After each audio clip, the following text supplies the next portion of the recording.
Danny, going back to the Texas game last year, Coach Venables talked about building this program off of toughness, playing with the physical edge. Not just the year-over-year result, but the way you guys won the Texas game, forcing turnovers, had the big goal line stand. How much for you guys did that validate that you're headed in the right direction, with this program, building it in the way, the kind of that mold Coach Venables wants to build it? Yeah, absolutely. When you look at a game like that, you get a sense of, like you said, validation. It's huge. When you're able to perform on the biggest of stages, come out there, especially after 2 years ago, what happened on that field, it's painful. And you have to use that pain, use that anger, use how you felt that game as motivation. And to this day, we have a lot of guys that haven't experienced that. And so us older guys have to be able to give out that motivation, to explain, look, it's not like that every single time. Winning's hard, especially where we're going, it's even more difficult. And so every single day the leaders have to kind of, do whatever they can to motivate and give that sense of understanding. The OU-Texas rivalry is being in the SEC is new. How would you explain that to just a normal SEC fan that kind of looks at it as just another game to a lot of people? I have a Longhorn tattooed on my body. It's like it means that much to me. Like you go to bed thinking about like how big of a deal it is. You look at every single person in the state of Oklahoma, every single person in the state of Texas, and you know how much it means to them. That's one game in the season once a year that these two states can compete against each other in the biggest sport in the United States. And it's going to go on. It went on long before me. It's going to go on long after me. I get a little piece of that shine to prove myself and to prove my state right. What type of defense did you have to play to compete in the SEC from what you've seen on film? You got to be very physical. Obviously, in the SEC, the games are won in the trenches. I think we've already had that mindset, since spring ball, since, kind of as soon as the season ended. We had to get bigger, faster, and stronger. I think up front, we've done a phenomenal job this offseason of doing everything we do to be able to compete at that level. You guys are almost all the way through summer workouts. How have they been going for you guys? And you coming back after, almost leaving for the NFL. How has your mentality changed in perspective from the previous year to this year as far as not so much a leadership standpoint, but more so just you personally? Mm-hmm. Obviously coming back, I knew there were some areas I needed to improve upon myself. I think you have every opportunity every single day to make the most of it. I think when you wake up, you kind of have to know how you're going to get better. You have to have a plan. You have to know what you're going to do. And I think I've done, myself and all the guys in the room and on the defense have done a phenomenal job of having the right mindset every single day. It's very easy in the summertime to kind of take a day off here and there, but we've had a very clear plan of action, and we have a vision. We know where we're going. We know our goals. We know our plans, and there's been very, very few times where someone's kind of slacked off or not reached the standard. And if there is, there's automatic correction from the leaders. And I think I'm impressed with how big that group of guys has gotten, of guys that you can trust that are going to uphold the standard every single day. And I'm just proud of it because, how it was when Coach V got here is not how it is, to this day. And that's just something that I've dreamed of. Danny, in the big room, you talked about Jackson's leadership, how this morning he really vocal.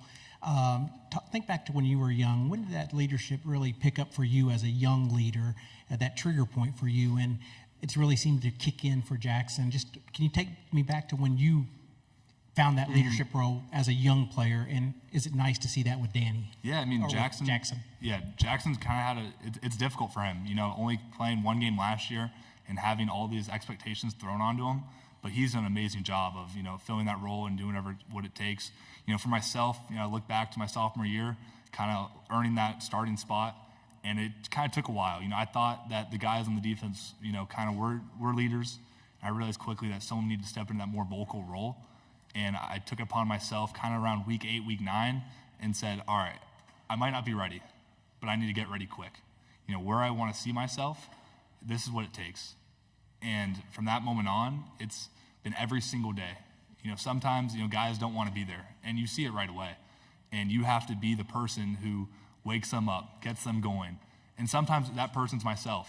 And I have to, kind of understand, like, if I come to practice or come to a workout and I'm not 110%, I'm not the one who's getting everyone clapping, getting everyone with that energy, then people are going to feed off that both ways. So if I'm not 110% or giving it all my effort, then the freshmen looking up to me, Lewis Carter, Sammy Amasigo, are not going to be doing the same thing, upholding the standard. And I think for myself, it's done an amazing job at getting better every single day.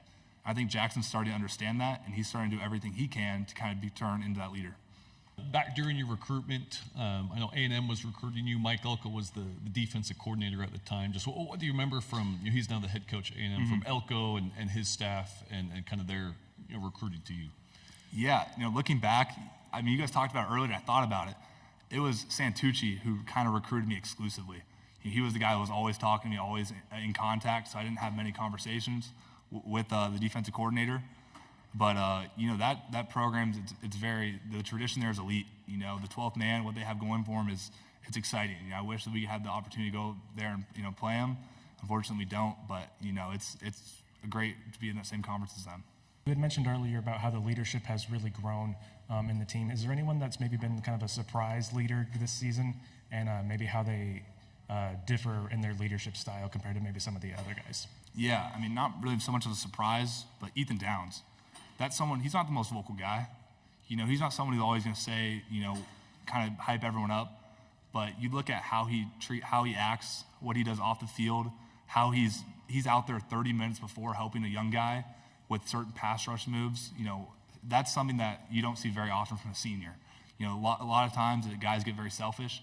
Ethan Downs is the most selfless dude on this team, and that's something that you look up to. A lot of guys, it's contagious. When you see someone like that, it makes me want to, if any of the young guys need help, I want to be available like how he is to his group of guys.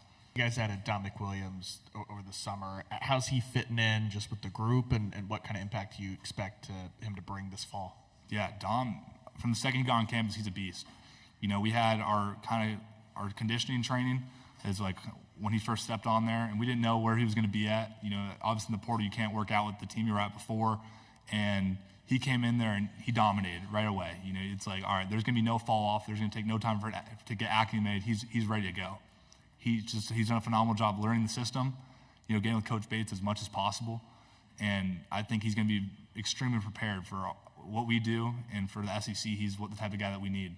I've heard your coach say before that you guys aren't looking to prove people wrong this season. You're looking to prove yourselves right. Mm-hmm.